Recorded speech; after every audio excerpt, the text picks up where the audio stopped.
hello. Welcome to the Central Florida Astronomical Society holiday party for 2019.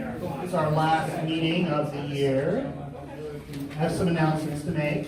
One, everybody got food? Thank you. This is not going to be a popular announcement. I'm very, very sorry to inform you. And I know I'll get some feedback from this and some hate mail. But if you brought food, A, thank you very much. B, take it home with you. Do not leave your food here out of the kindness of your heart, okay? If you want to leave it for somebody, find somebody to take your food for you. Otherwise, we'll be here till 10:30 cleaning up. So thank you very much for, and if you leave your great-great-grandmother's priceless porcelain bowl or whatever your thing was in, don't do that, because you can't be responsible that it will be here sometime next year when things come back to normal. So we have some great things. We're going to do some giveaways. We have a swap meet. Some people brought stuff to sell. Some people brought stuff to swap. We're going to give away some stuff, so at the end of the meeting, more people may have some things to swap or give away. So if you win something that you don't want, feel free to bestow it on someone else, or just surrender it, and we will re-give it away. Since we have so many things to give away, we're just going to give them away at random. So, with no warning whatsoever, Derek Meter's going to pull a ticket right out of that paper bag right there, and we're going to give away one of these prized, very valuable, very sought after astronomy calendars. Don't look, Derek. There may be more tickets in the bag than there are handed out. First ticket is 397-6240. No, keep it. We may give some more away. We're going to take them out, maybe for the grand prize. We'll put them all back in there. No, we're done. Oh, we're done? Okay. We're done. So, we have a sign-up sheet. If you haven't signed up on the sign-up sheet, please do so. Yeah, we can just pass it around. And Derek is being very helpful, but he doesn't realize he's actually up first with Astrophotos of the month. Can you do that here? Yeah.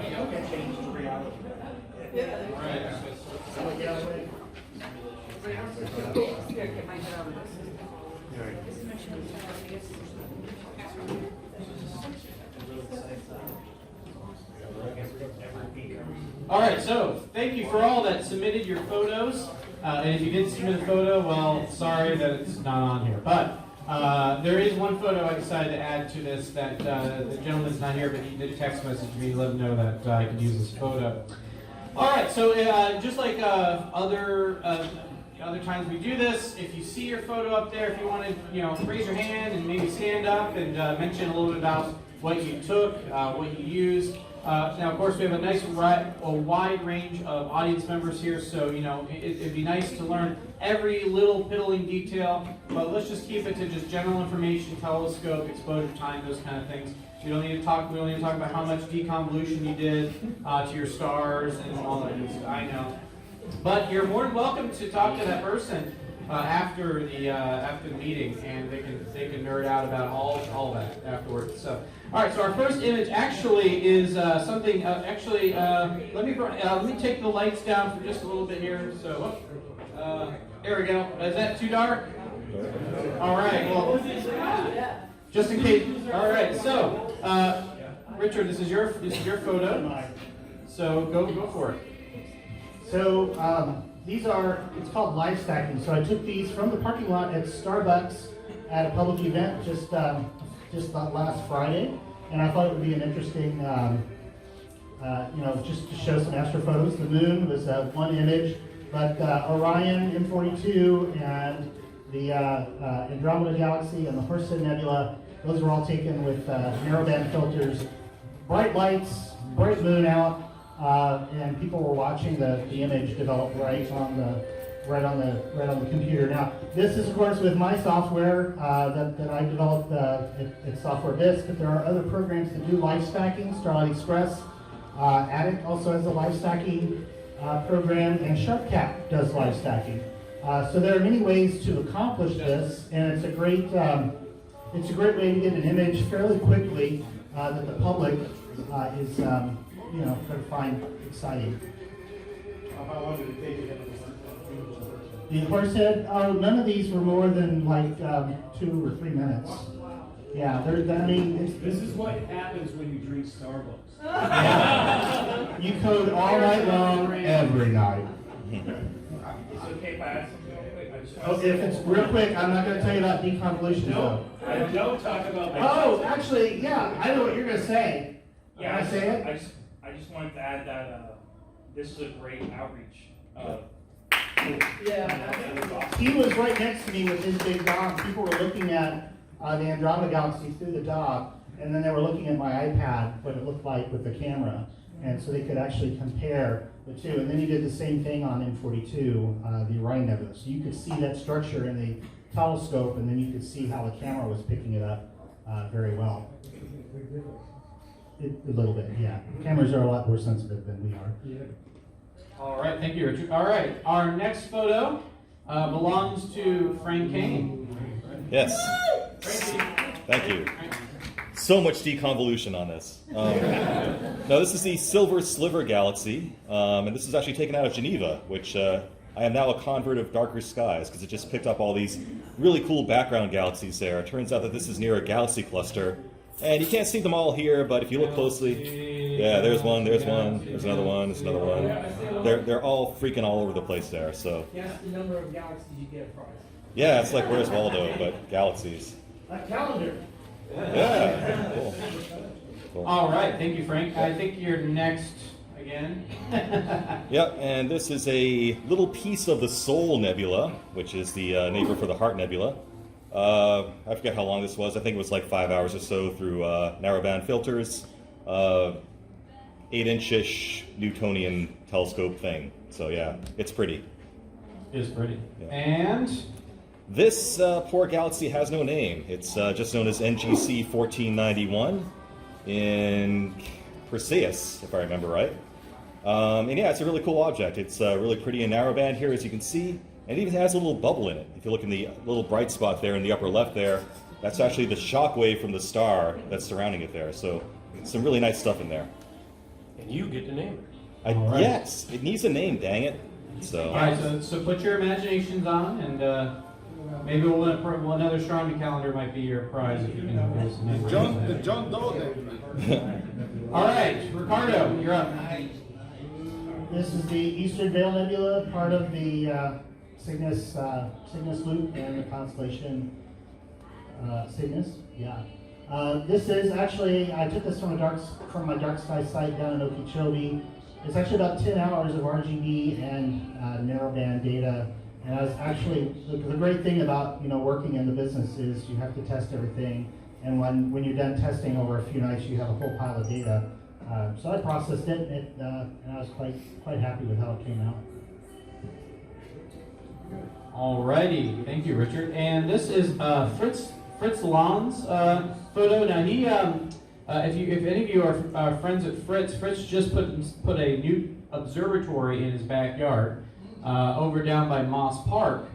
So he has some, semi-dark skies out there. So a little jealous there to have a robotic observatory in your backyard. But this is the Dumbbell Nebula seen from his telescope. I think he's using an 8-inch Ritchie Crichton telescope, and I'm not quite sure his camera, but this is about 5 hours of data in RGB. So not a bad job for the Dumbbell there.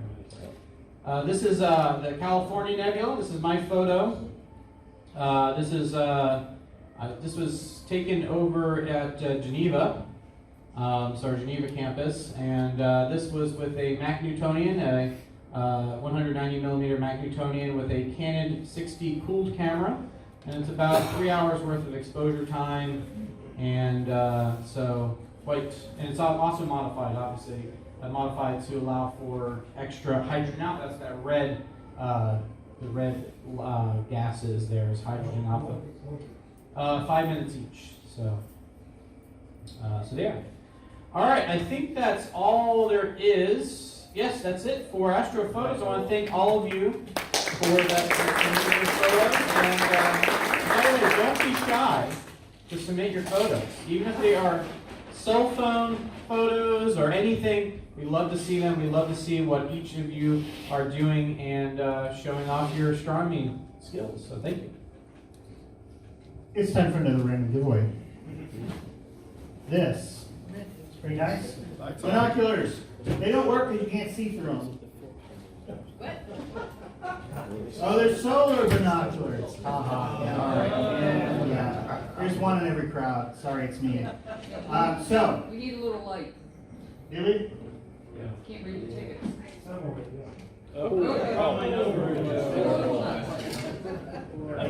Still can't see through them. All right, random person, draw a number out of there. Don't look. If you win, nobody's going to look. He's looking again. It's an awfully good bag, I know. Go ahead and draw your own. What we got? Holy cow, I need glasses. 397-6283. That is you. Yes, thank you. You won.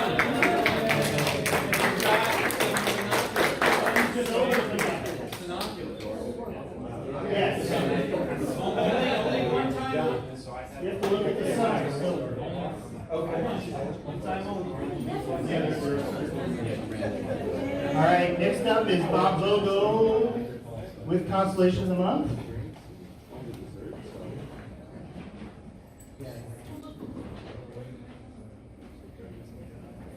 There's no pointer, unfortunately. Roger's been asked to do it. Yeah, and then just hit the forward button. Good evening, everyone. It's December, getting a little cooler weather, so I thought it'd be a good opportunity for us to turn up the heat a little bit, and that's so we'll bring us here to our sky map for this month, and you will see that we have the ecliptic riding nice and high, almost directly overhead, through the with the fall constellations fading into the west, and in ascendancy in the east we have our winter circle of bright constellations. What? We got a pointer. Oh, you got a pointer? Excellent. Yeah, it'd be fun to have. Thank you. Should have brought one. Usually have one over there. So, yeah. So here again, there's our ecliptic, and our fall constellation centered around Pegasus, and of course the winter circle, which we know goes from around these bright stars of 6 of the wintertime constellations.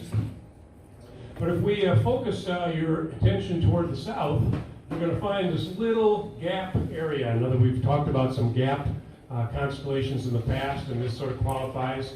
It's just a little bank on the river of Eridanus.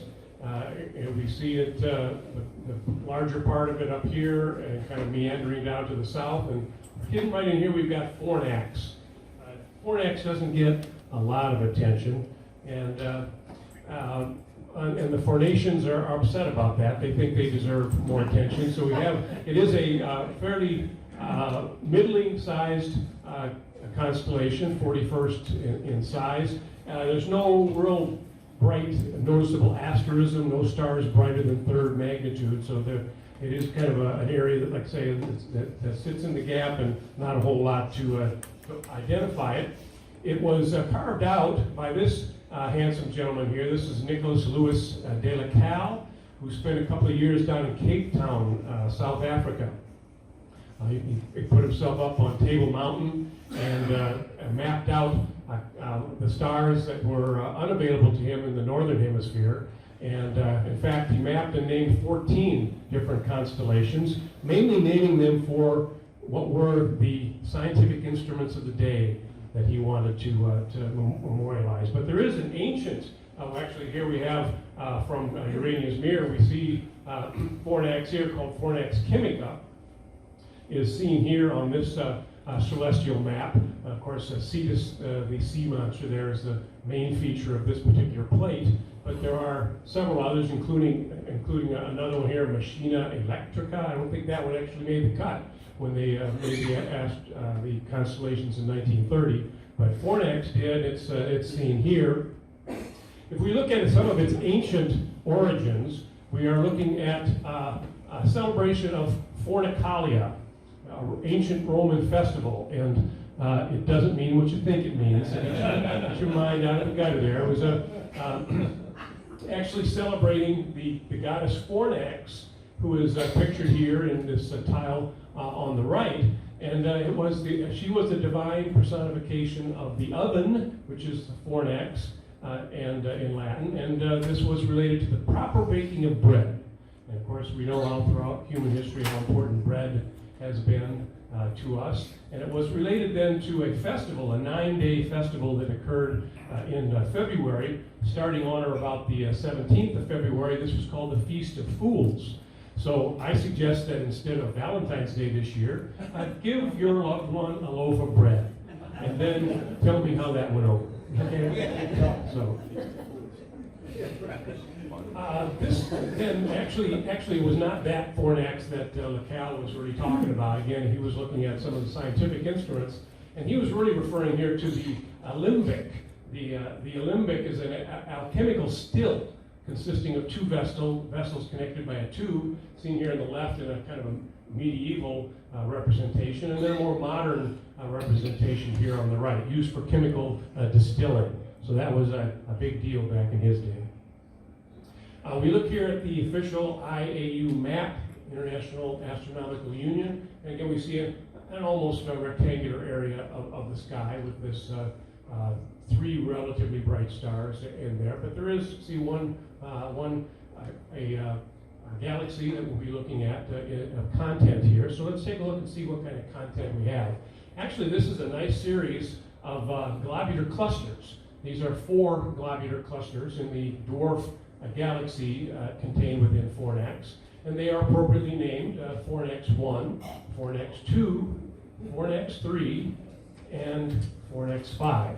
So I'm sure you're thinking, whatever happened to Fornax 4? Well, it could be that the formations don't have a number 4 in their numerical system, or it could be that number 4 is like 13 is to us. It's an unlucky number, so you just kind of skip over it. Like when you're in a hotel and you go from the 12th floor to the 14th floor, and you can't figure out what happened to that 13th floor. So, but actually, I think the 4 did show up. What's nice, just briefly, this is a nice series of showing how globular clusters are classified according to their concentration. And in fact, this first one, you'd be hard pressed to even guess that was a globular cluster. It looks more like an open cluster, but you do see these progressively becoming more concentrated through there. And all of that was in keeping with the system that Harlow Shapley had created for globular clusters. He was actually discovered the dwarf galaxy in Fornax in 1938 while he was in South Africa. So he was kind of doing his locale trip and found this little dwarf galaxy down there while observing at using the Bruce refractor at the Boyden Observatory. And so this is again a satellite, dwarf satellite of the Milky Way. It contains 6 of the globular clusters, including a large one that we'll be looking at here shortly. Of interest, or kind of curiously here, is that this globular cluster, the largest and brightest of the 6, NGC 1049, was discovered by John Herschel about 100 years earlier than the dwarf galaxy that contains it. So it kind of really tells us something here about surface brightness. The whole idea that when you have a concentration of stars like that, it would be relatively easy to pick out, as Herschel discovered, but the dwarf galaxy spreading its light out much more was undiscoverable until 100 years later by Shapley. Another gentleman we're going to introduce tonight is Friedrich August Theodor Winicke, and he was a German astronomer who was responsible for discovering this planetary nebula that he thought looked like a robin's egg. and therefore called it the Robin's Egg Nebula. Later to be cataloged in the 1360th object in the new general catalog. It's a strong radiation in oxygen-3 with reddish material. Doesn't show up so very well. You see a little bit here on the back side, some reddish material, a little bit here, and scattered down throughout here. Some of the reddish material that is indicative of that oxygen that's to be found in this rather otherwise interesting planetary nebula. And by Beneke, we'll see a little more from him coming up here as well. We also have, well, there's no Messier objects. There is a Caldwell object, number 67. Here on the left, a barred spiral galaxy, discovered again by Herschel in 1790, and it's showing the tidal debris and distortions that would seem to be indicative of an interaction with a companion galaxy, and that's seen right back here. We see the companion for NGC 1097. And if we look on the right, we're actually seeing a very close-up view here of this nucleus. And if you see, the nucleus has a very interesting formation in that it has, of course, the bright nucleus that we would tend to see in many spiral galaxies, but we also have this star-forming ring that appears around the nucleus. Very distinctive. I haven't really seen that I can think of on other galaxies, but so that, again, of note. Kind of similar looking here is 1365, another barred spiral galaxy, also called noted to have a double bar. So you see the first kind of the bright bar going this way, but then you have this other transverse darker galaxy, a darker bar that seems to swirl out of the nucleus and stretching across the center there, and then the wispy arms heading off in opposite directions there. Two other galaxies in Fornax here. We have 1316, also called Fornax A, a lenticular galaxy, also a radio galaxy, and fourth brightest radio source in the sky.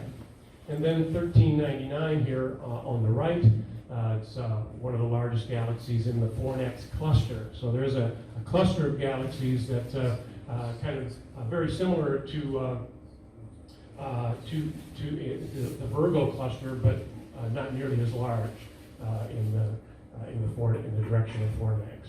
So this would be more of an elliptical galaxy there.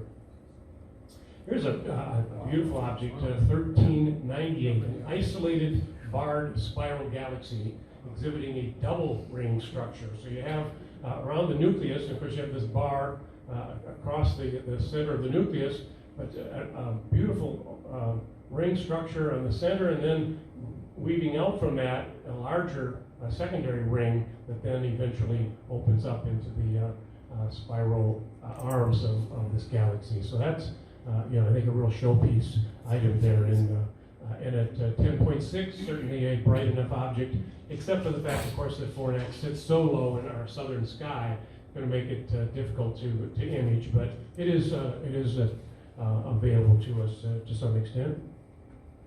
The Fornax cluster, as I mentioned earlier, is at quite a distance, 62 million light years, the second richest galaxy cluster after the much larger Virgo cluster, and say also associated with a nearby group in Eridanus as well. So here we see many beautiful galaxies here, kind of reminiscent of what Frank's image there earlier when he had all those galaxies showing up in his image. In fact, because this is sort of a gap area, it was kind of a nondescript area in the sky that would evoke sort of the place that you might go for a Hubble type of deep image. And we saw how they used an area up in Ursa Major for the original Hubble deep field.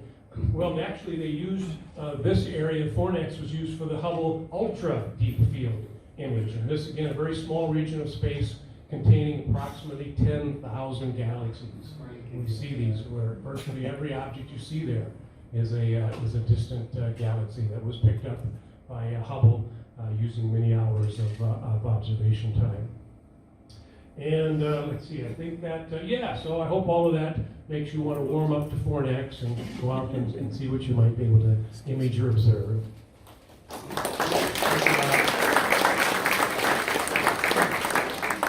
feel like I need to go home and see a Dr. Seuss book now. Okay, we're going to give away a couple more door prizes. Let's see. We have an Orion Southern Stars Sky-Fi adapter. Turns Wi-Fi into USB, so you can control your telescope with your smartphone. I need that. Do you? Do you? Oh yeah, you need that. All right, and my number's not in here, so it's okay for me to reach one here. Of course, I can't read them anyway. I gotta give them to Derek. This is under eyes. 397-6255. 55. Five. No. You might want one. How many tickets did you get? What did you buy here? Yeah, okay, there you go. Yeah, all right. All right, well, there you go. You're winning. You're double winning. What you get too? That's very Check it out, Rich. suspicious. I know what happened. I put it down, then you Yeah, get I one. just on my table, and he asked me, but I think I said no. Who won the day?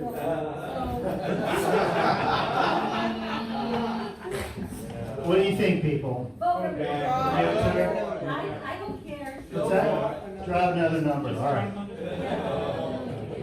I just like. Hey, I'm sorry. I can do 243.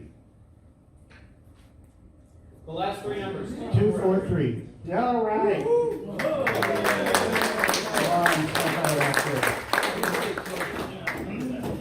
It's a Wi-Fi to USB, the Wi-Fi to serial adapter. That comes with no tech support. Well, we can swap things after the meeting if you want. We'll have a swap meet after the meeting. All right, let's do one more. Let's give away. Here we go. Skywatcher playing cards. This is a regular deck of cards with photographs from some of the greatest astrophotographers in the world and their customers. The Ace of Spades, I hear, is one of the best astrophotographers on the planet. I don't know if it's true or not, but that's what they say. Everybody's saying it. I'm just saying. See, I know how to be president. Come on. All right, and this goes to last three digits. 292. 292 going once. 292 going twice. Ching ching.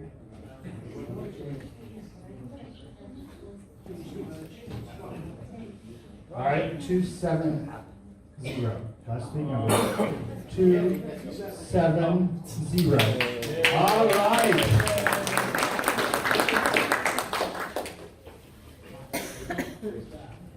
Very nice deck of cards. All right, guys. We got a lot of stuff to give away. Maybe we'll give away one more thing. You want me to give away one more thing? Yeah. One more thing. All right, this is going to be a CFAS shirt. It's a vintage. Vintage, antique, probably worth a At least fortune. $1,000. Worth at least $1,000. Or at least 1,000 yen. No, it's not used. Worn by What size? Large. Size, I think. It's a classic, it doesn't matter. Put it on your dog. It's a large. And the last three numbers are 2, 4, 1. Remember, if you win something, you don't what? Well, we're having a swap meet, so you can trade it for something better or worse, or give it away. You're welcome.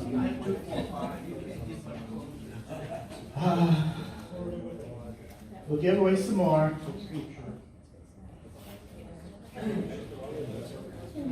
I think we should do another program. Now that you're awake, I'll try to put you to sleep and then we'll give away some more stuff. All right, so I wanted to talk a little bit about outreach tonight. CFAS is very, very active in the outreach community, and some people wonder why we do it, and some people wonder if they should maybe get involved, and they're a little afraid because you don't know enough. I'm going to give you a spoiler.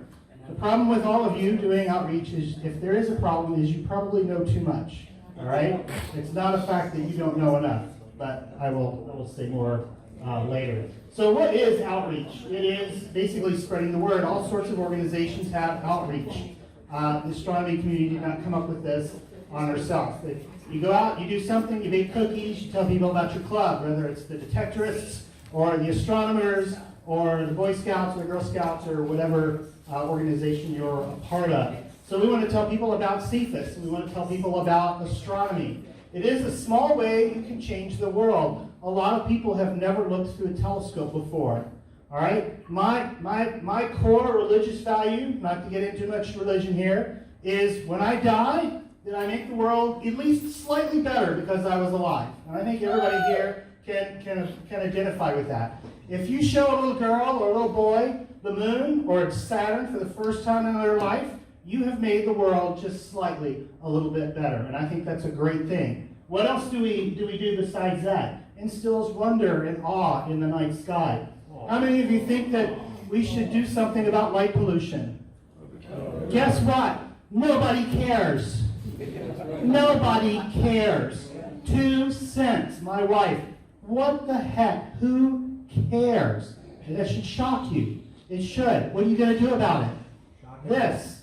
Show them what they're missing. Make them appreciate the night sky. This is your way to get out and get people interested in light pollution, in conservation, in voting to give NASA more money, in voting to increase science funding. This is how we do it. Make science approachable for people. People are afraid of science. I grew up in an environment, I won't get on the soapbox, but I grew up in an environment where I wanted to be a scientist and I was ostracized as a child because everybody knew scientists were atheist and evil. So here's a way to kind of turn that around. Scientists, people interested in science are normal people. We have children and we love our children and we want to make the world a better place. There's nothing wrong with that. And we're not all nerds. Well, okay, never mind. Yes. It also helps to remove the fear. People don't trust science in this community. You know, when I grew up, it was much different. Scientists were respected. Nowadays, scientists are not so much respected. Look at all of the. We're not going to get into global warming or anything, but look at the fact that you've got all of this arguing going on. People don't trust scientists. People don't trust experts anymore. And this is a great way to sort of, hey, I'm a person. I've had people come up to my telescope who thought that it was all fake, that NASA was faking it all, the world's flat, and they look through the telescope and they meet me and I talk to them and they're like, well, you're a normal person. You don't seem like you're part of a big conspiracy. So it's not Fool. But you know, it's a great way. It's a great way to get people to warm up to what we're doing, and also to improve scientific literacy. We have really devastatingly bad scientific literacy in the public today. People don't know. They think clouds cause the moon phases. They don't know what causes the seasons, and it's a way of talking to people. Because let's face it, if we knocked on the doors on Saturday morning and said, "Would you like to hear about astronomy?" It's not going to be a very effective way to spread scientific literacy. But if you set up a telescope at the end of your driveway, if you set up a telescope in a parking lot somewhere, and people come by and go, what are you doing? Oh, I would love to do that. It opens the door and it allows you to talk to those people and make some kind of a difference. Also, let's be honest, we are an astronomy club. It's a great way to recruit members. I know we have added to our membership through our outreach programs.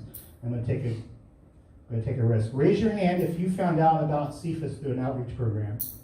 All right, very good. Okay, very good. So see, it works. It's also fun. It really is fun.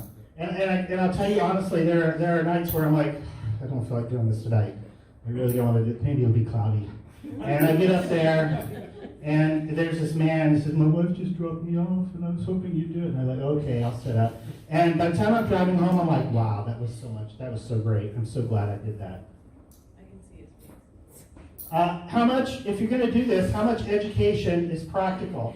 Can you teach them all about astronomy and the cosmos? No. Very, very little. So again, I don't know enough to be able to do this. You don't have to know hardly anything to do this. My wife comes and I'll tell you about carnival barkers in a minute. My wife comes and helps, and she's not in the astronomy club. She thinks we're all weird. I mean, she in a lovely sort of way, but it's not her thing. But she comes to my event, and she helps. So if she can help, somebody who actually has a real interest in this stuff can also be a big help. It's a way to plant seeds, instill desire and curiosity in people. Think of it as speed dating, all right? You have 3 minutes to make the sale and make them want more. Like, okay, yeah, I want some more of this. And you give them a brochure for CFAS and you get them to come back. Or they go home and they Google the rings of Saturn or shepherd moons. I remember telling a little girl about shepherd moons going around the ring of Saturn. And you can't just do this to people. You just have to get a feel for them. And I'm like, if you look real carefully, you'll see a little gap there. And then I got to talking, and then I hear this, there's this, and I go, what? And I turn around, and she goes, I saw the gap between the rings. I was like, oh, that's fantastic. That's fantastic. No, the main thing is when you're doing outreach is effective communication, talking to people. So mind your turns. Be approachable. You're not here to show off your fancy gear.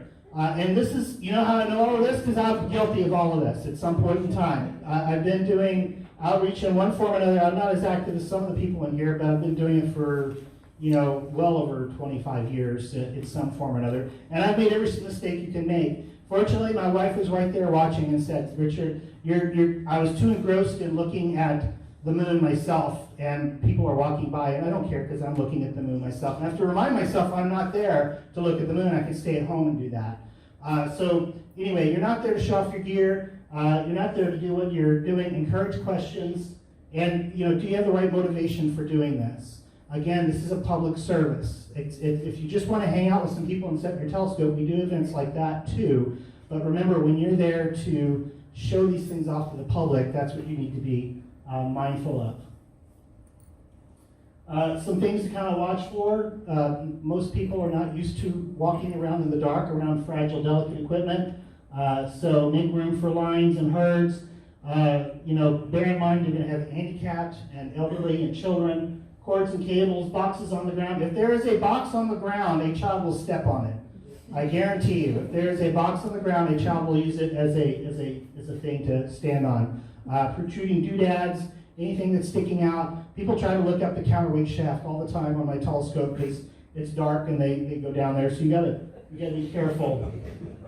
People don't pay attention, and that goes for all of you, and that goes for me too. We get very comfortable in an environment, you start getting careless, and so you have to bear that in mind as well. Also, there is nothing you can do, almost nothing you can do to keep people from grabbing the eyepiece. They'll grab the eyepiece and pull it toward them. The most effective way to do that is to have like a little step stool in front of the telescope that they can grab onto. You say, climb up here and grab onto this, and they'll do that, and they'll, okay, and then you lean in and you look through the eyepiece. Electronic assistance, which is surprisingly easy to do. Just a camera on the back of the telescope with the LCD screen sticking out. Anna, do you recognize that telescope? Yes, that's my telescope. That's Anna's telescope. Bring out the good stuff. Children and the elderly have a hard time looking through an eyepiece. And if you brought your $35 Plössl, where you've got to be lined up exactly right, people can't see through that. There was a little girl one night, and she couldn't see the moon. Right thing, she's looking, and there's a picture of the moon right on her forehead. And we're trying to get her to relax and look through it. So she comes over and she closes her eye, and now the moon's on her closed eye. And we're telling her it's very easy, just relax. And her dad's telling her to do, and another CFAS member was trying to help her, and I was trying to get her to do, right? But you know what? If you think about that, that's hilarious until you really think about what happened. Is a little girl could not see the moon. Everybody around her was telling her how easy it was to do, and she was failing at it. And what do you think's going to happen the next time somebody says, hey, you want to look through a telescope? No, I don't want nothing to do with that stuff. I don't want nothing to do with that stuff. I always bring out my good eyepieces with lots of eye relief. Yeah, they're expensive, but why do you have them? And make it easy for people to find things. Or even better yet, put a camera on there and have a screen so that they can look at it. At the Grand Canyon Star Party, they have a whole section where people are doing cameras on screens and they bring in people, by the busload in wheelchairs and things because they can see that, whereas they can't look through an eyepiece. Try to get your people to participate. Don't lecture them. Encourage them to ask questions. There are no such thing as stupid questions if they're honest questions. Don't act surprised. I'm surprised how people go, is that? And you go, really? No, that's extremely intimidating. Now, I felt stupid as it was, and now that you laughed at me, I feel even more stupid. And it's very difficult to hide that you thought it was funny that they asked legitimately if the moon was made out of cheese or if the moon was real. People, all kinds of backgrounds in this world believe all kinds of things, and you are their first contact with reality and a science-based thing. And you've got to be very, very careful and very gentle. Remember, you were stupid once too. Every one of us started in exactly the same place, no matter what our skill level is today. And don't get angry. Don't get angry when they insist that the world is flat or that we didn't go to the moon. Again, if you get angry, you've lost. You can't convince anybody of anything. And you're not going to change anybody's mind at the telescope, but what you can do is plant seeds. I'm a real person. I'm not trying to deceive you. You don't have to believe what I'm telling you, but I'm an honest person, and make them feel comfortable.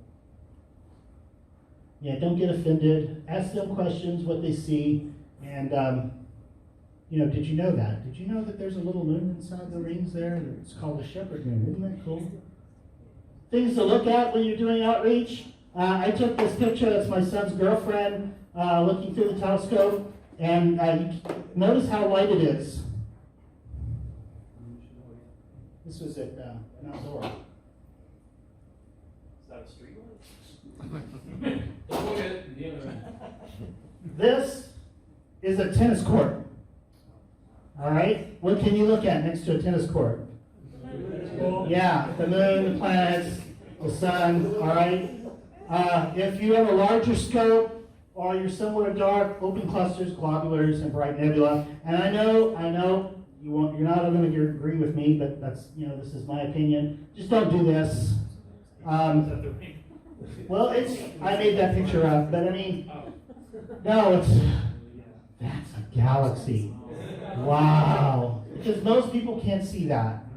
And they'll pretend, how many of you have done outreach, like just looking at the moon? All right, so you know what I'm talking about. Can you see it? Yeah. You can? Oh, yeah. And then all of a sudden they're quiet and they go, oh, wow! And you know they were lying to you when they said they could see it. All right? Look through here. Do you see the thing? Yeah, I see it. People will say they see it all the time. They don't actually see it. So when you try to show them your favorite deep sky object from the parking lot or someplace, a lot of people can't see anything. Maybe you forgot how you had to learn about inverted vision and you had to learn about dark adaptation. They were just on Facebook before they looked through the eyepiece of your telescope. They're not going to see that little faint fuzzy thing. So, yeah. When you can get away with that, giant dogs, the dark sky sites. I was actually impressed with the big dog at Starbucks. He was doing some star clusters, and those worked pretty well. He did have it on Andromeda. I think Andromeda's a nice, big, fuzzy thing, and you can tell there's something fuzzy there. Most people can. And it works great for electronically assisted. So if you put a camera, that thing will turn into a cool little spiral galaxy, or a picture of Thor's helmet, or the Crab Nebula, or something like that, and people get excited about it. So, electronic assistance, put a camera on there. It does not have to be super high quality. It's very dramatic on faint targets, and you don't have to have any eyepieces. It's really great to have 5 or 6 people looking at a galaxy on a screen and say that's a live picture, and you can talk about the little knots or star-forming regions and how far away it is. And it's certainly much more accessible for children and for the elderly or anybody who's having a hard time seeing.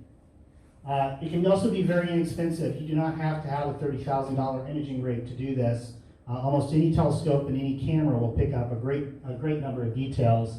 Here's just a DSLR on the back of a refractor in the parking lot. It's not even a tracking mount, but you can get it on the moon and you can show people the moon through that LCD, and it's very effective. That little girl who we traumatized, she could have seen that moon on that LCD screen very easily. But my friend wasn't there that night, so we couldn't do that. Electronic assisted, I would also say mono. We wanted to show people color images. People are more impressed by black and white than you might think. You get light pollution, but there's filters for that. You can also do band, narrow band, where the camera, remember, if you're showing it on a little screen, you don't need a 5,000 by 3,000 image, pixel picture. So you can bin it. If you're not into imaging, binning is a way to reduce the resolution of your camera, but make it more sensitive to light. Okay. So also remember, you are not one of these people. Unless you are asked, do not use SI metric units, use miles, feet, inches. When I was raised, we were going to turn to the metric system. I thought that was great. As an engineering student, we did everything in metric, but the rest of the country just said, no, it ain't going to happen. And 9 out of 10 people that you meet do not know how many liters are in a gallon or how many kilometers are in a mile, and they have no clue what that means. Don't use buzzwords. It's very easy to get to use words that we're all used to. Pressure tuned hydrogen alpha, and it's 3.9 angstrom wavelength. My favorite was gravitationally bound. I was at an outreach and I heard somebody behind me talking about a globular cluster, and he was telling some little girl from Yonkers or whatever that the stars were gravitationally bound. Nobody knows what that means. Not in the public world. Even wavelength. When I talk about a filter lets only a certain wavelength of light through, you see people glaze over. They don't know what that means. So don't just use it. If you want to use it as an opportunity to explain the wave nature of light, well, good luck to you. Remember, it's an outreach event. You only have so much time of their attention to win them over. So in conclusion, remember your audience. Effective communication skills are really the only thing that is important. You do not have to be an expert. You're in the astronomy club. You know the difference between astronomy and astrology. You are already ahead of the game. All right? Assume that children actually know more than adults. I find that to be true. And don't just push people through a queue to get a quick look. I know it's tempting when you got a long line, but everybody gets a chance to look.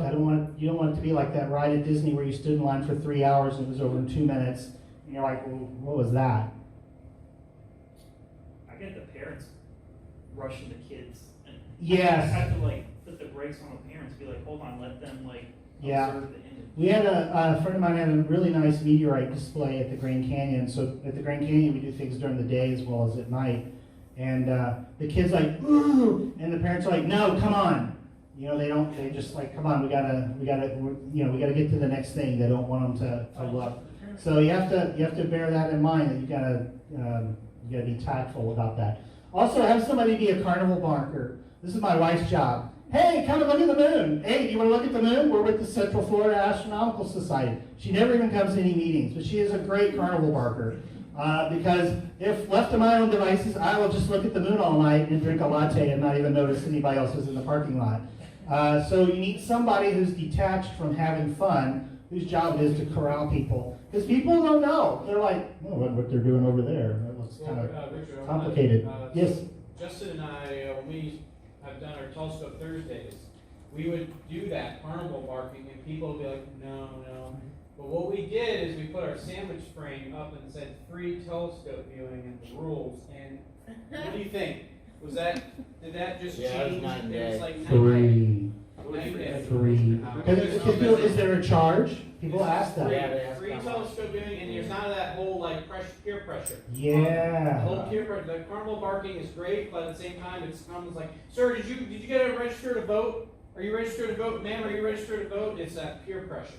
If you leave it to their will to come to you, then they feel more open. What are the rules that you put on the? Excuse me, sir, but I have this program that keeps teens off of drugs and it does this and that. So you've run away from those people, right? In the parking lot, every one of us has. So I never thought of it, but you're exactly right. When you say, hey, you want to look through a telescope? You're like, no, because I know it's going to cost me $3 or $4 or something. So if you say free looks at I'm going to make a new sign. That's really great. What were you saying? Are you going to fix our pointer? The battery got it. Robert killed it. That you put put on the sign? Rules like, things like how to look through the eyepiece, please don't touch the telescope, those kind of things. Grab on the handrails, those things that, if people actually read them, they'll save you some time to just spend time talking with people. Your next thing, just to let you know. Okay, yeah.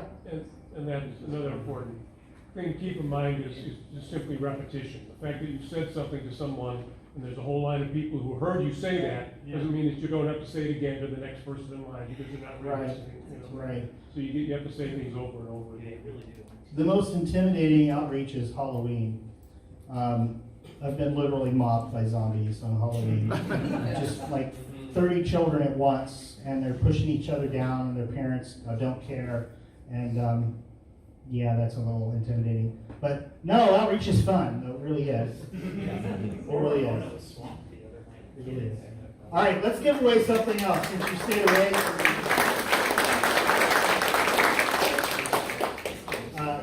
Chuck, we're doing the science activities. So we're going to give away another astronomy calendar with Phil Harrington. I don't think Phil Harrington actually comes with the calendar. He must be the photographer or the writer for it. And the numbers are, the last three numbers are 284. 284. 284. 284 going once. 284 going twice. There may be some numbers in here that are duplicates because we didn't give away enough tickets and I tore up too many of them. All right. Next try. Not 278, sorry. 269. And I got a calendar. Wait, 268? 269. Congratulations. And Annette, our education chair. All right, one more giveaway and then we'll let Chuck talk. This is a book, The Evening Show, Revealing the Universe Through Astrophotography. It's by yours truly. Don't laugh, it was #1 on Amazon Astrophotography category for 27 hours and 13 minutes. That counts. That counts. How many did you buy? What's that? Oh, no, it wasn't me. It was, I have a large family. 258. Who's the lucky winner? 258. There we go. You're welcome. All right.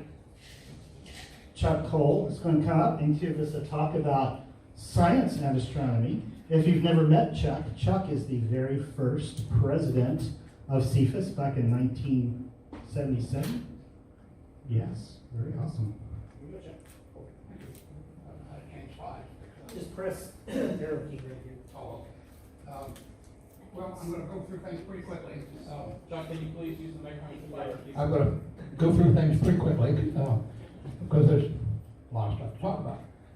Could get lost in details. We come from Cy Fernald, who endowed the association, was a scientific observer.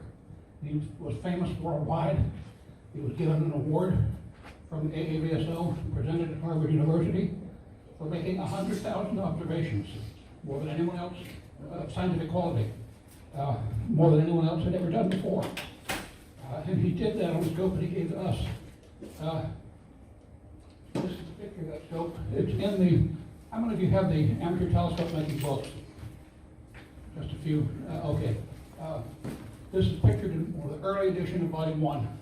But it's an 8-inch Springfield. Springfield is a Russell Porter design. I think Russell Porter is a greater genius than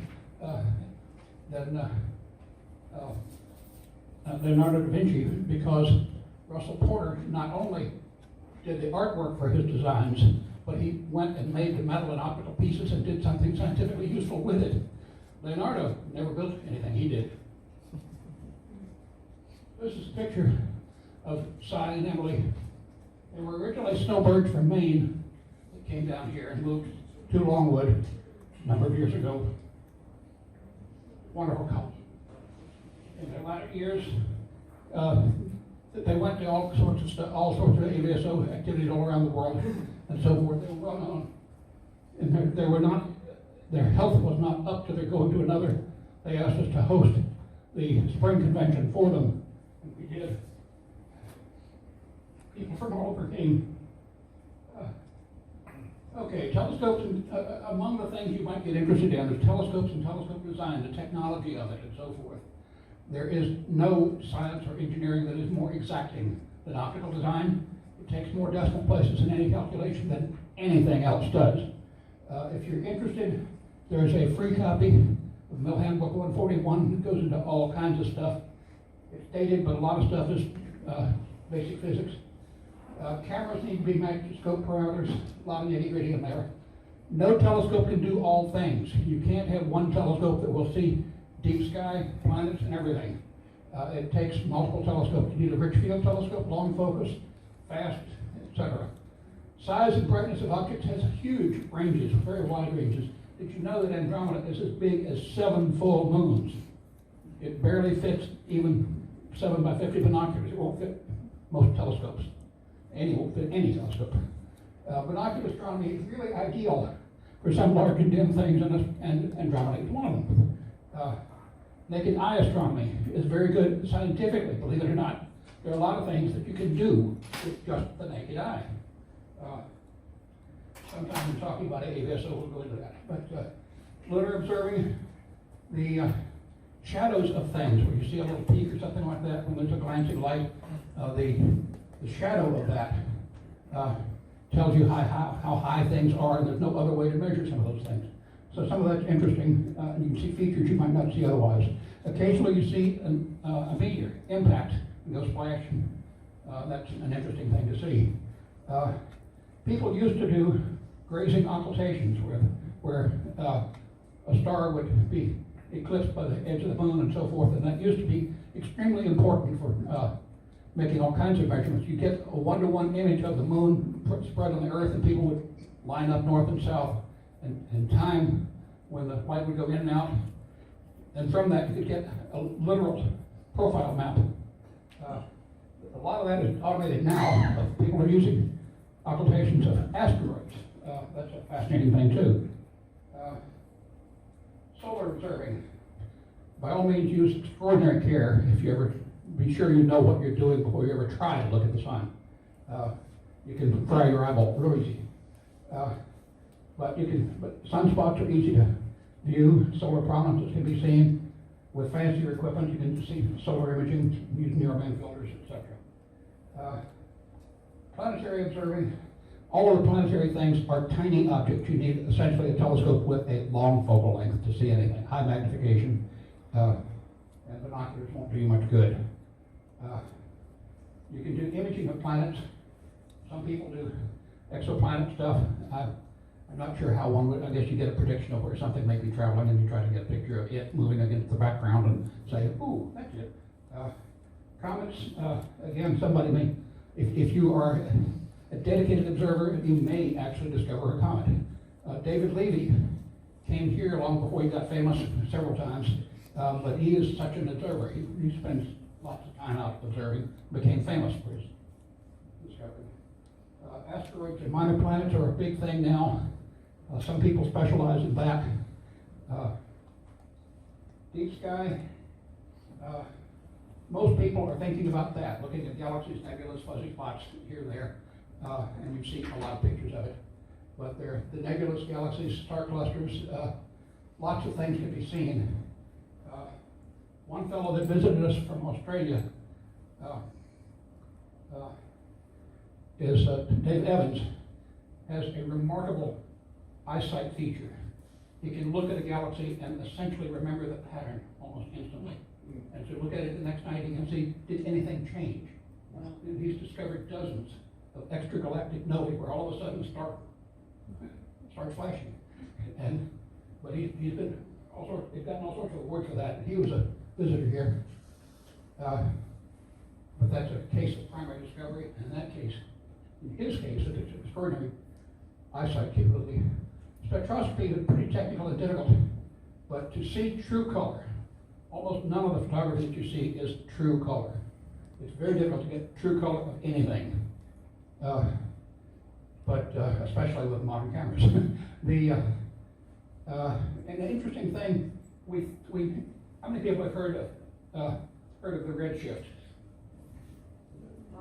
Okay, you know, it's based upon the idea that everything is like our sun and has black body radiation, but not everything does.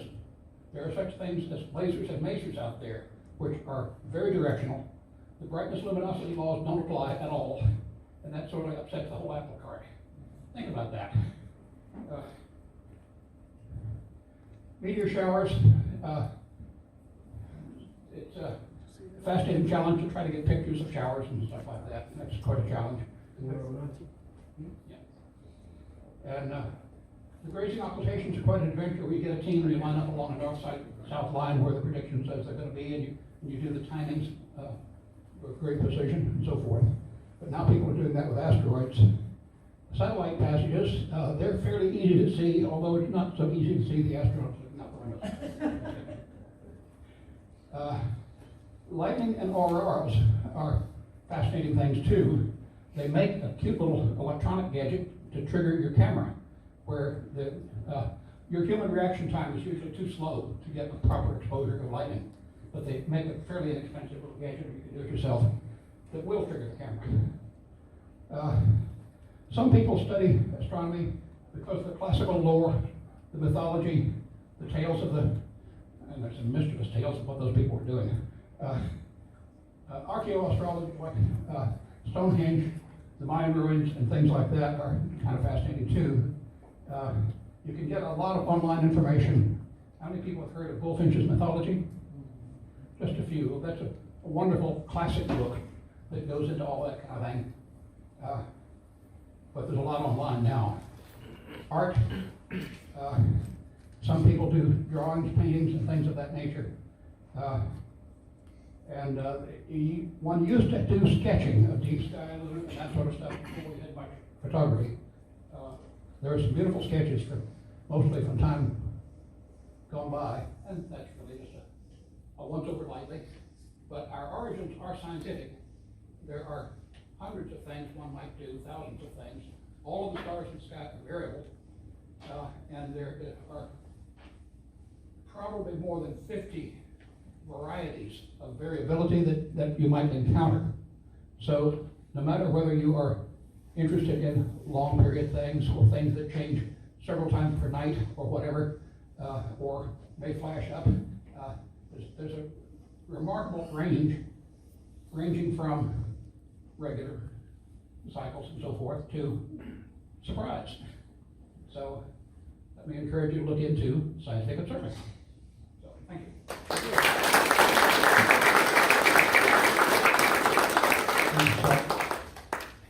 One of the things that he mentioned, I'm actually kind of interested in. I ran into an old friend who's now on the AEVSO board, and they're beginning a program for exoplanet studies for amateur astronomers.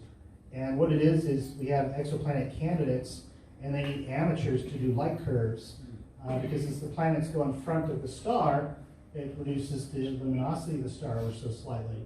And so by tracking that, amateurs can actually track that and contribute to that data pool, and it's pretty exciting. So obviously the budget is up there, but before we do that, let's give, oh, yes. Barbara Harris, one of our members, is also on the board of AEVSO. Yes, she's spoken to us a couple of times. I was hoping she'd be here tonight. Very, very active, and has made some great discoveries. All right, so who wants some more free stuff? All right, let's see what we have. We have another CFAS shirt. If you don't win this one, don't worry, there's another one. The number is? This is a 2XL, by the way. Oh, yeah. Ooh. That's mine. Oh, I love this. It's to the number 256.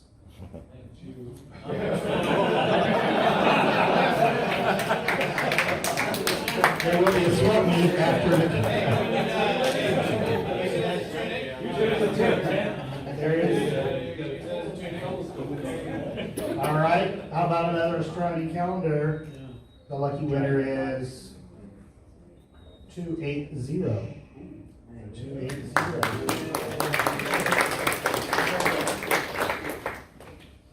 There you go. All right. Every year, Board of Directors has to pass a new budget. The budget is pretty much the same as last year with a few tweaks to it. And according to our bylaws, we have to present the budget to the members and we have to vote on it. I've never done this before, so I'm going to kind of fly this by wing. Our treasurer could not be here tonight to do this properly. But if you're curious, we rake in almost $5,000 in membership dues every year. We reap from our investments, or this last year, 2913. People have just given us money, apparently. I didn't know that. Other income, and I can't tell you where that other income comes from. Do you have any idea? Any of the board members know? Kent, where are you? All right, so for a total, we actually brought in close to $10,000 for the year. Yes? For other income, were you counting what we took in for Astrofest, that sort of thing? Could be. Very good. Could be. Yeah. That's Eric's interjection. What we spent money on operations, we do have, we do rent some storage, and we have some expenses throughout the year. Not that much. Equipment maintenance and programs. Basically, we spent less than we brought in, which is pretty good from a business standpoint. For a net gain of 3,700. And actually, wait a minute. This is our. Now this is what we just did. Yes. Sorry. Yes, Francisco. I motion that we approve the budget as it is for next year. Okay, so here's the thing. This is 2019's expenditures.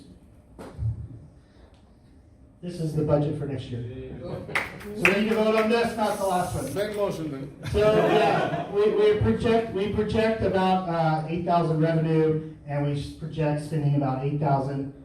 This is how we've broken it down. Now, this isn't to say that during the year something doesn't come up and we need to spend money. So if you're curious what happens, the board does not have carte blanche to just spend money. We actually will bring, and we've done this before. I've not been terribly involved in it, but I remember this happening where we would just go to the membership and during one of the meetings we say, hey, so we'd like to spend $300 on something, and the membership can approve it. Otherwise, we try to stay within the budget so that we don't get too carried away.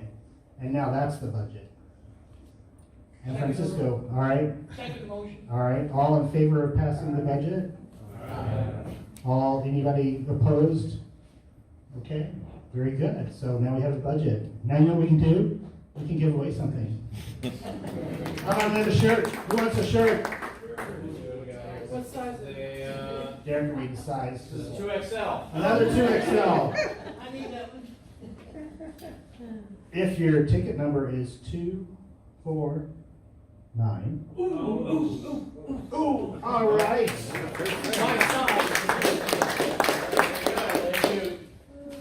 This is probably a good time to ask, did anybody bring anything to give away that I don't know about? I still have a couple little things up here. There's 2 telescopes on the table and a Death Star. We're gonna save those for last. Did you bring something you want to give away, Frank? Yeah, the off-axis guider, free for the taking. It's free for the taking. You want anybody want a off-axis guider? We're not gonna raffle it. He said whoever wants it can have it. No An one? off-axis guider. It's selling on eBay, guys. Because he has a Paramount, he doesn't need the guides. That's right. Anybody doing imaging? All right. All right. Let's raffle. Oh, Elaine has something. What do you have for us, Elaine? A quick finder, compact reflex sight. Okay. Oh, it's like a tell rat. I got it. I'm sorry. It's getting a little slow tonight. I need more caffeine. All right. So who's going to win the finder? Number 273. 273. All right. Here it goes straight. Thank you.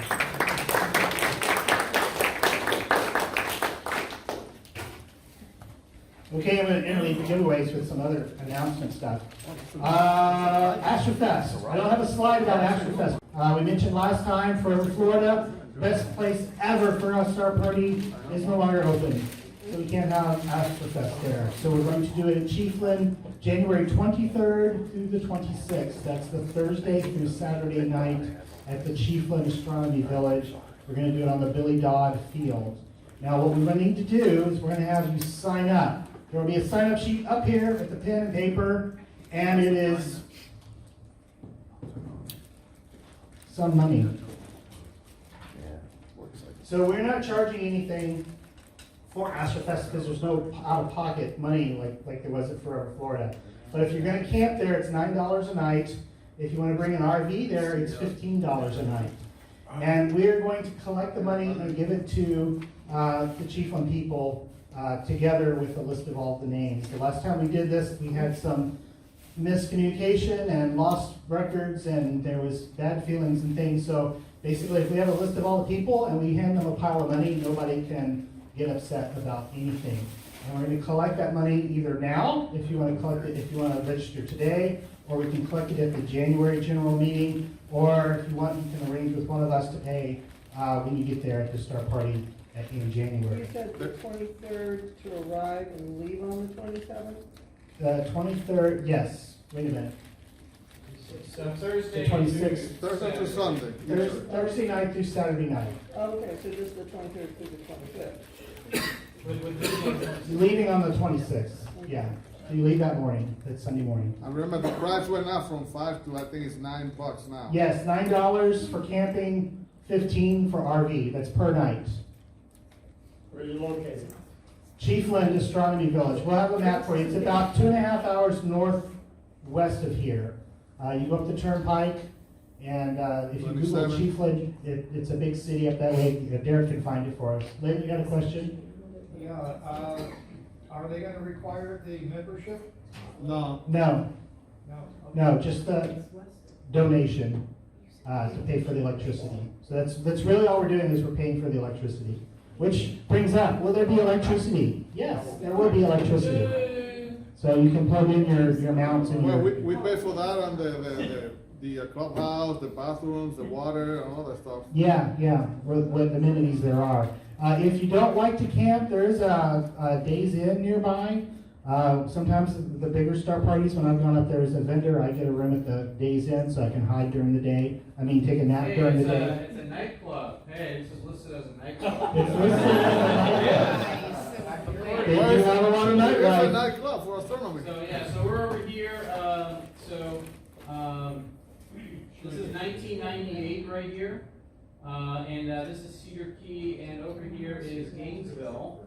The best way to get there actually is the turnpike to 75, getting off of 27 here in Ocala, taking that up to alternative 27, that takes you right into Chiefland. You can also cut down 24 to 1998 that way, but it's about a 2-hour and 15-minute from this location. And there's stuff to do. You can go to Cedar Key, and there's kayaking. Derek, you've gone kayaking Yeah, up so there? there's a couple of things. Cedar Key has really good seafood. There's boat tours. You can kayak. There's Manatee Springs, which is in Chiefland. If you want to do, just enjoy it. If you're into like me, diving, scuba diving, and things like that. You can even. It's only 45 minutes to Gainesville. So if you want to go to Gainesville, you can go to Gainesville during the day. There's Manatee Springs Park. Yeah, that's right. It's in Manatee Springs. Yeah, right. That's right off the Swanee River, so you can also enjoy the Swanee as well. And don't forget that they actually... Yep, Stephen Foster.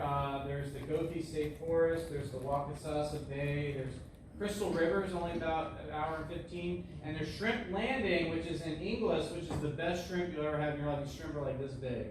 And you get them right off the Withlacoochee River. So that was There's going to be a field trip there for that. Can we pay the money through PayPal to the club? No, it has to be... Oh, sorry. Can they? What's that? That would Can they be, pay the club through PayPal? that would be Kent. We have to pay. We have to pay cash. Yeah. So if you're imaginative as to why we have to pay cash, you're not crazy.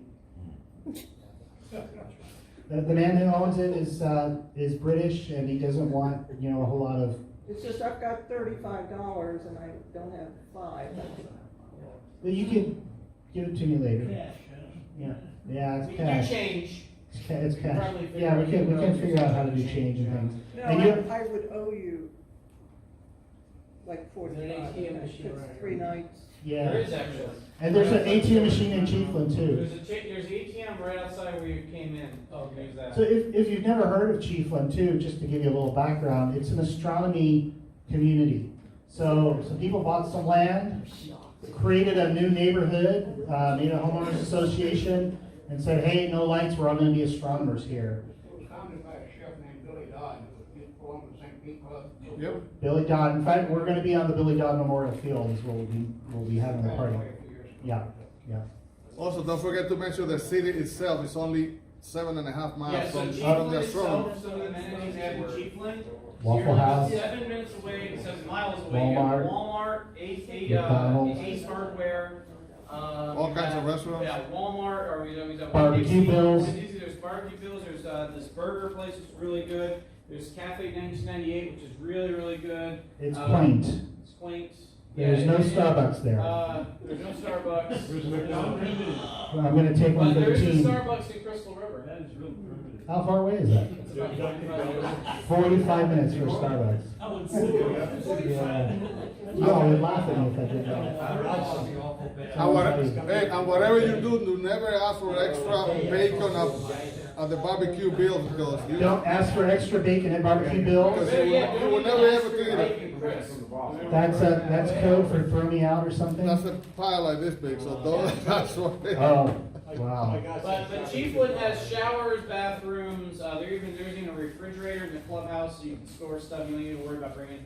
I mean, you don't want to put like Microwave. canned meats and stuff like that in there. But There's also a- if you want to put a thing of milk or something, you don't want cold. There's also a Days Inn that's usually only about $70 or $80 a night. Microwave Just and also saying. Wi-Fi. There's a Quality Inn right in town. There's also a Days Inn in town if you wanted to, stay somewhere a little bit more, less Air conditioning. It's also important to note that any trash you generate, you need to take with you. Take your trash with you, just like tonight. Whatever you brought with you, take home with you, please, please. All right, we have some more things to cover, but first, I'm going to give something else away.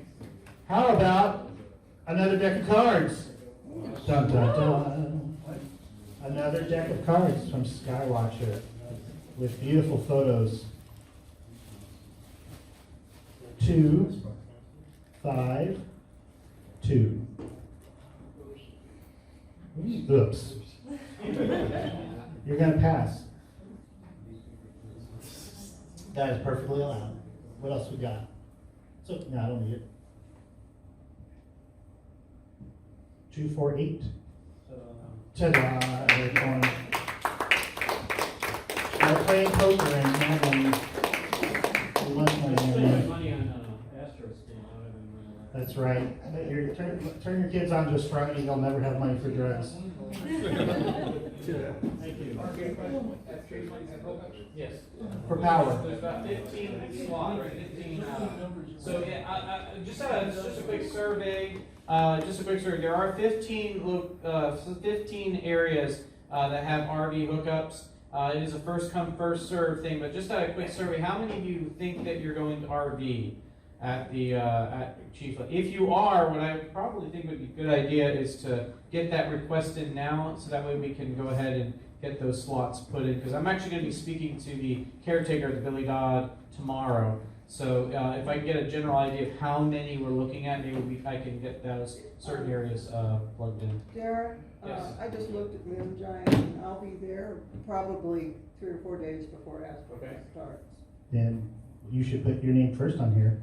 So, put your name on the list. You do not have to pay tonight, all right? But we need to know that you're coming so that we can plan appropriately. It's a very complicated sign-up sheet. It's got a column for your name and a column for how many nights you're going to be here, either RV or camping. And I'm sure we can all figure that out. It's going to be right up here, where you can easily find it, along with a couple of other things you can easily find. The board of directors have passed some new policies that I want to let you know about. Oh dear, yes. First is we actually have an official privacy policy. And I printed them out in case anybody is curious what the exact wording of the privacy policy is. Basically, I will summarize. You give us your name and your address and your phone number. All right? We promise we're not going to give that to anybody. Except other organizations that you are also a member with because of your affiliation with CFAS. For example, the Astronomical League. If sometime in the future CFAS becomes affiliated with other organizations, which is entirely likely, may happen next year, like we become an affiliate of Alpo, for example, then they will also get your name and address and stuff.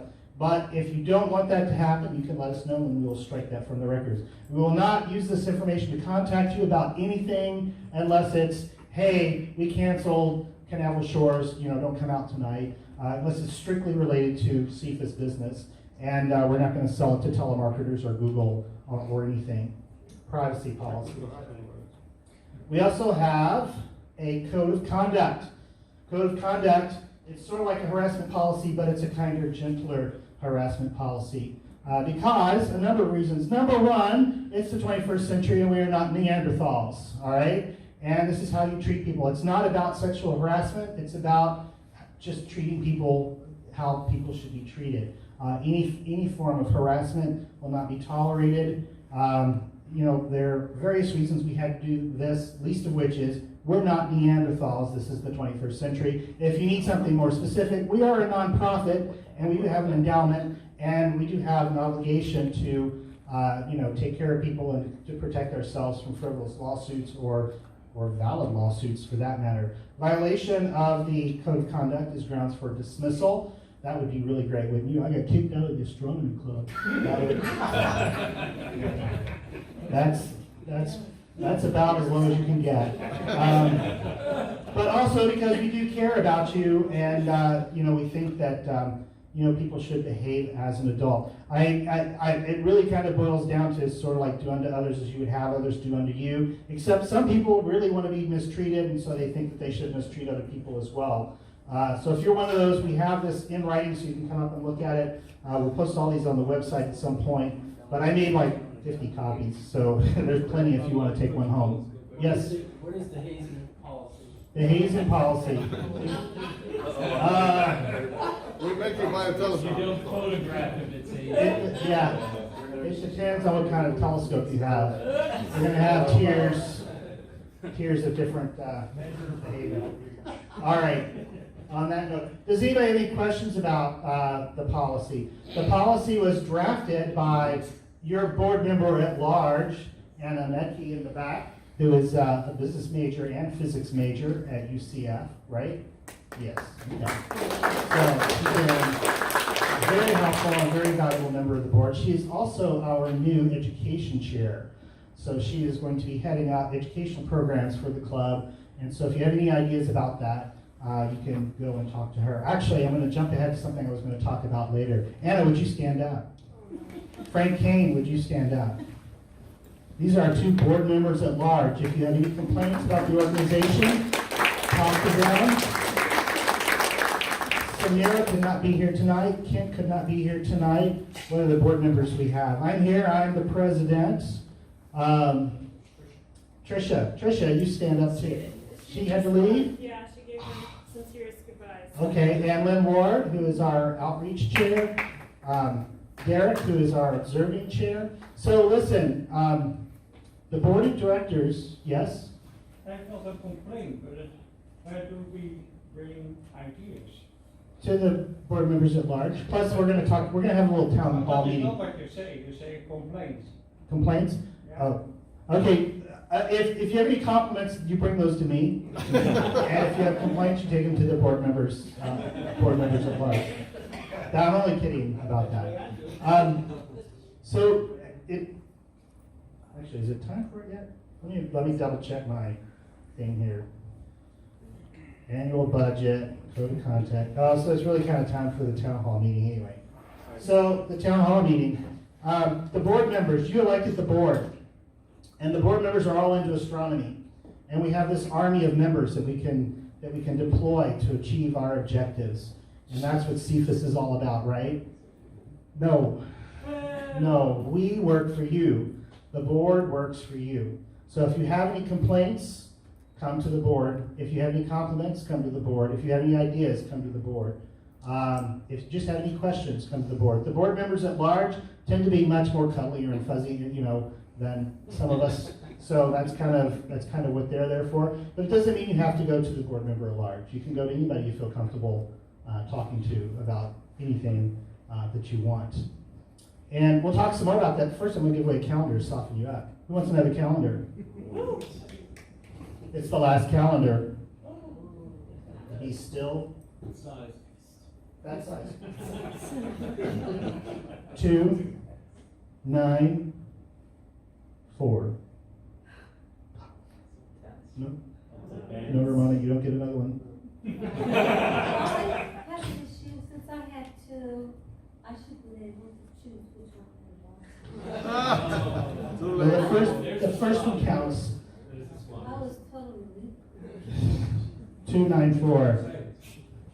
2, 9. Okay, nobody has 2, 9, 4, or they don't want the calendar.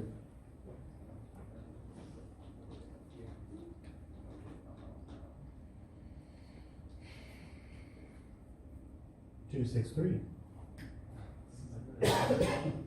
Again? These calendars. They're all from Trisha, apparently. 2, 7, 9. Oh, All right.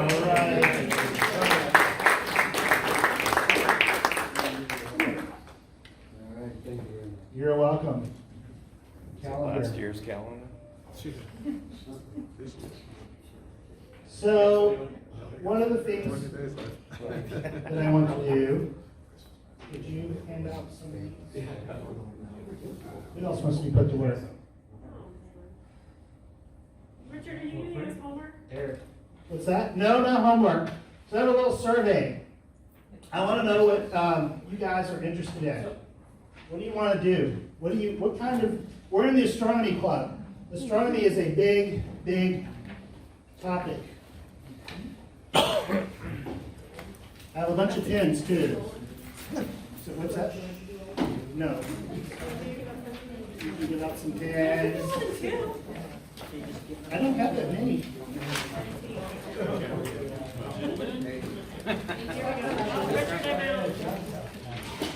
We might have to share pens. I have to share the surveys. No, there's more. Richard, we don't have them. Richard, we need Yeah, you a guys pen. have pens, but no surveys. I do not have 40 pens. You will have to share. There's not a deadline. There's no timer. This is not ACT. This can't give any pens. Have a chair. I have one pen left.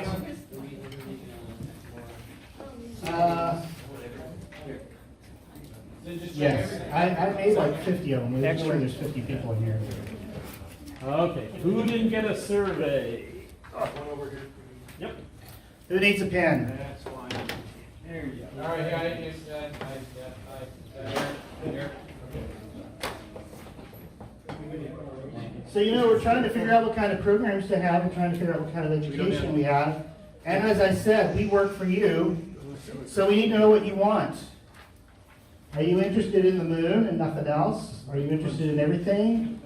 Are you interested in astrophotography? Could you care less about astrophotography? You don't put your name on here or anything.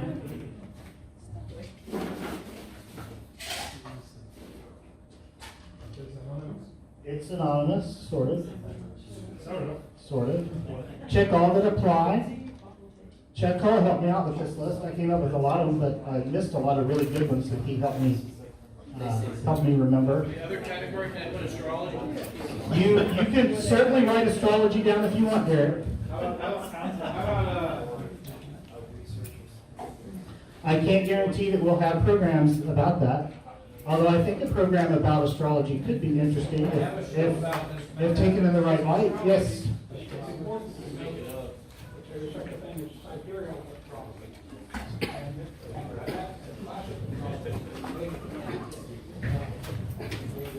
There are, yeah. Right.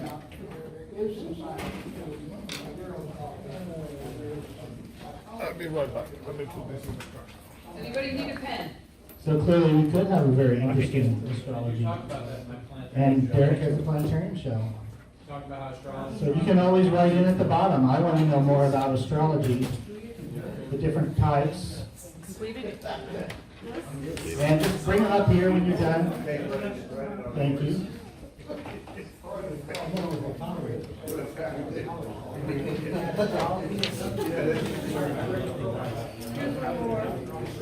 Thank you. Yeah, you need to call it there.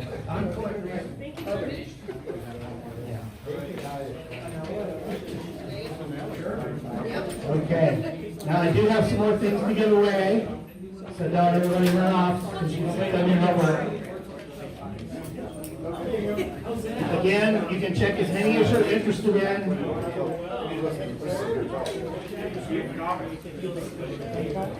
And you know what? Yeah, if you can just, if you don't, yeah. Pen. Anybody need a pen?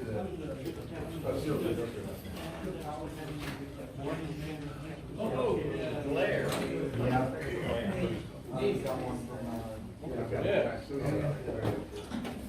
Thank you. So also, just so you know, when we are done with the meeting, we have copies of the code of conduct and copies of the privacy policy up here. Also, the sign-up sheet for Chiefland will be up here. And I'm going to draw another number out of the thing.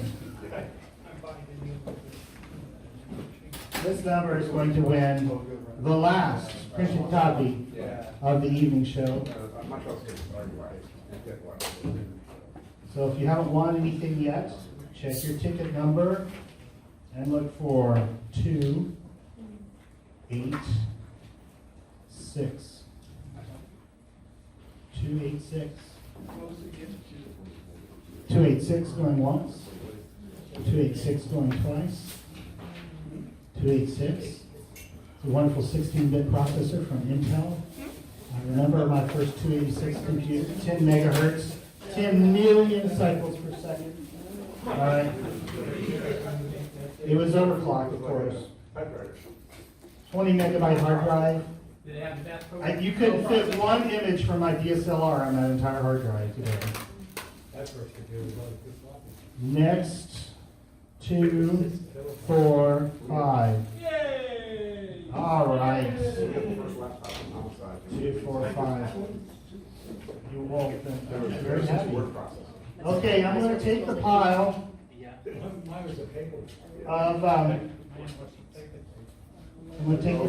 of tickets and I'm going to put them all back in here. So even if you've won something, you can win again. We kind of have 3 grand prizes in the back.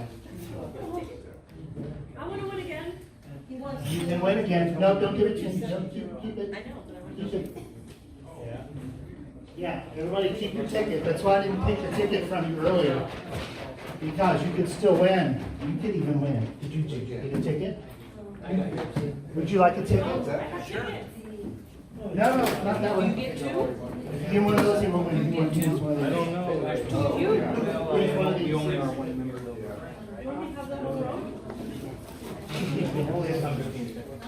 You cannot use that roll again. This one is Trisha. Okay. Must be present to win. You threw it away? Did anybody else throw their ticket away? We're going to be on the honor system here. All right.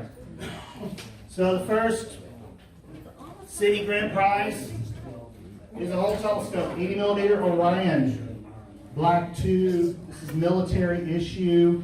I'm kidding, it's not. It's just an Orion refractor. We have people all the time. We make our mounts in black. We make a few of them, and there's a guy on Astromart selling one of our black mounts. Hey, it's one of the black military mounts. It has the special gears, and it's like it's complete baloney. It's like it just got anodized in the black badge instead of the red badge. It's not special. There's nothing special at all. All right, so. And it's apochromatic, right? It is. No. But it's F12. I bought this. Actually, I donated this. I bought it used at the Winter Star Party many years ago, and it has been in my shed looking for a good home ever since. And I looked at Saturn through this, and I fell in love with refractors, and now I have a whole bunch of refractors. And so, maybe I shouldn't give it away. No. I'm going to give it away to, last 3 digits, 2, 6, and if you don't want this, you can always give it away at the swap meet. 2, 6, 7. 2, 6, 7, going once. 2, 6, 7, going twice.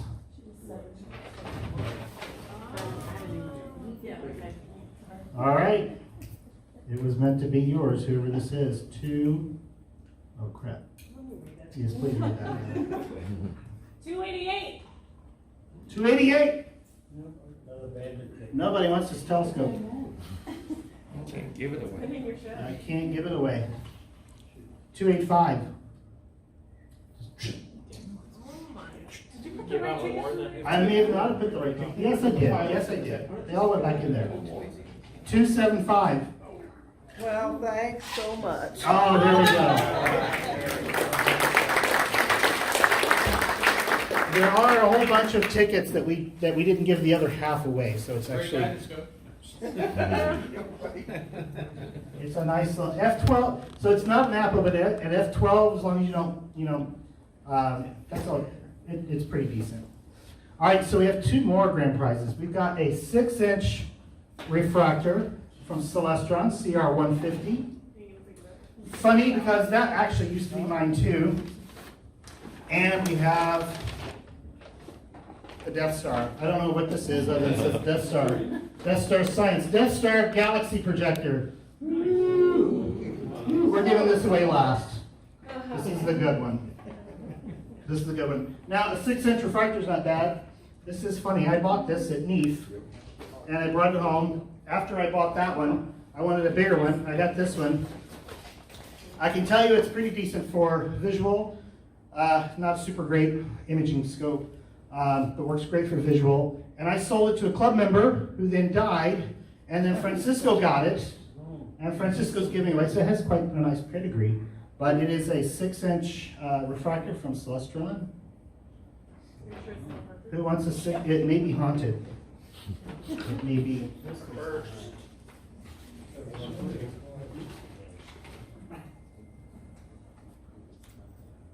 Who wants a 6-inch refractor?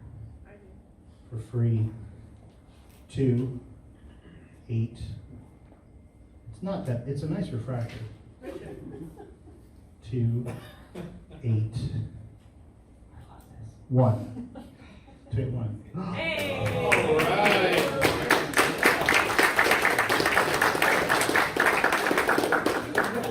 One gigantic.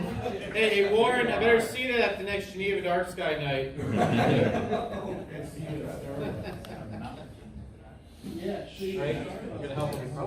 That's right.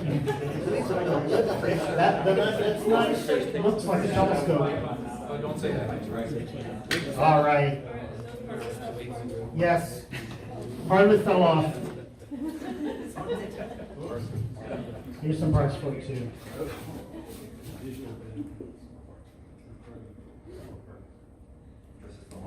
Yeah. All right, our grand prize and last prize for the night. Before you remember, take your food home, is the Death Star. My name and number is not in that bag, and I'm now regretting it. That's nice. Uncle Milton's Death Star projector. You guys, finally you're excited about something tonight. You all want this, don't you? 2, 5, 3.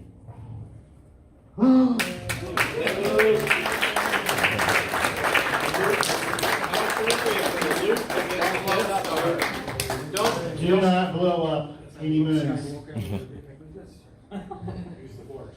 Use the force, Luke. Yes. I will. All right, so I believe that actually concludes our meeting. Thank you everybody for coming out. Any last minute news or announcements? Yes, Alex? I have a suggestion. A suggestion. This is up on the website. Start your own outreach. These little $99 Orion telescopes are fantastic. And why not buy one, give one to your church group or a school nearby, or Boy or Girl Scouts, and help them learn a little astronomy. Very nice. This Saturday will be the outreach at Trotwood Park, and there'll be 2 of them there if you want to take a look at them. So, good thought. You know, buy one for a Christmas present. Give the gift of starlight for Christmas. Thank you. Yes, Eric? Eric Martin, our membership chair, isn't here tonight. Yes. Some folks, when they take their new name tags, they're magnetic. And so what happens is they take the name tag and they leave the magnetic back. So if somebody needs a magnetic back or 2 for their name tag, come see me. All right? Very good. All right.